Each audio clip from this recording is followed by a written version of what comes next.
The loss transformed into a farce as the baseball rolled between Cody Bellinger's legs. By the eighth inning of a 14-0 defeat Saturday, the Dodgers had already been roughed up by the Houston Astros. Kenta Maeda collapsed as the visitors strung together 4 runs in the sixth. The offense sputtered for the second night in a row. And new arrival John Axford had already let 5 consecutive batters reach base. Then a grounder bounced toward first base. Bellinger bent to retrieve it, only to come up empty. The crowd at Dodger Stadium groaned. A run scored. A thrashing by the World Series champions was official. The defeat returned first place in the National League West to Arizona. Advertisement Axford departed soon after, but it got only worse. Former Dodger Josh Reddick bashed a 3-run homer against Zach Roskup to conclude a 7-run rally. The lone pitcher added to the roster at the trade deadline. Axford finished with 6 runs charged to his ledger in his debut. He recorded precisely 1 out. Not to be outdone, Roskup gave up another homer, this one a 2-run blast by Jake Marisnick. It got ugly really quickly, manager Dave Roberts said. To try to find a silver lining tonight, it ain't going to happen. The game's over. I guess that's the silver lining. By the time the relievers arrived, the game was already likely out of reach.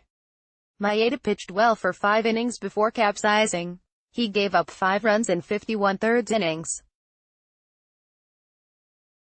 Night after getting squashed by Astros ace Justin Verlander, the Dodgers had no answer for the rest of Houston's pitching staff. Lance McCullers Jr. spun 4 innings before departing with an arm injury. The Dodgers had only 3 hits.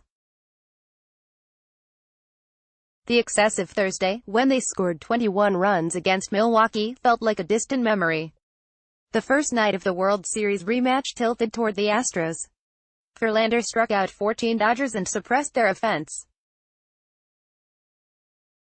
Alex Wood gave up 2 runs in 6 solid innings, but still wore the loss. A night later, a familiar script played out, only with a less than stellar final act from the starting pitcher, and a disastrous showing from the bullpen. Not the best way to start, Axford said. Maeda played a prominent part in the World Series, but he operated exclusively as a reliever, a role he may reprise this October. For now, the Dodgers are leaning on Maeda as part of their rotation. His uptick as a starter has been buoyed by his improved deployment of a changeup. The changeup stayed in Maeda's pocket when utility man Marvin Gonzalez led off the second inning. Gonzalez never let Maeda use the pitch. When Maeda flung a first-pitch fastball, Gonzalez smashed it over the center field fence to spot McCullers a lead. Angels after Angels loss, a report that manager Mike Scioscia is expected to step down after season by Mike DeGiovanni August 4, 2018, 9:05 p.m. No starter in baseball throws curveballs more often than McCullers, a right-handed pitcher who has been far more effective against left-handed hitters this season. McCullers struck out Bellinger in 5 consecutive at-bats last October.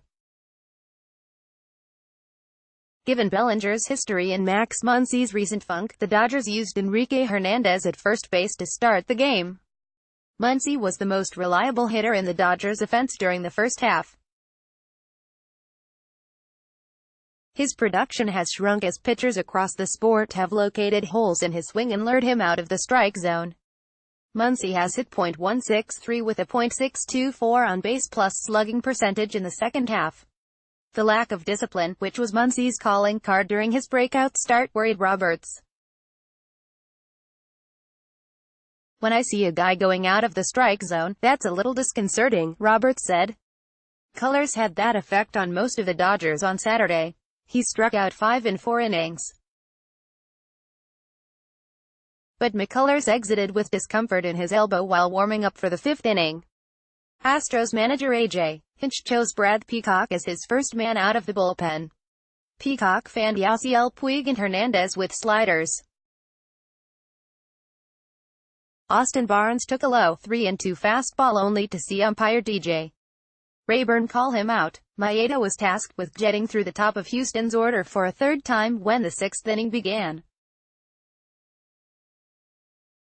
Up to that point, he had been tremendous, punished only by Gonzalez in the second inning. Maeda had struck out 4 and scattered 2 other singles. Advertisement: he was less fortunate in the 6th. Reddick doubled on a 92 mph fastball. Maeda walked shortstop Alex Bregman. Up came Yuli Gurriel. Facing Maeda, Gurriel fouled off the first 2 pitches he saw. Maeda tried a slider. The pitch split the plate. Gurriel smoked it down the third baseline, past the glove of Justin Turner, for a 2-run double. The game just, obviously, spun out of control, Roberts said.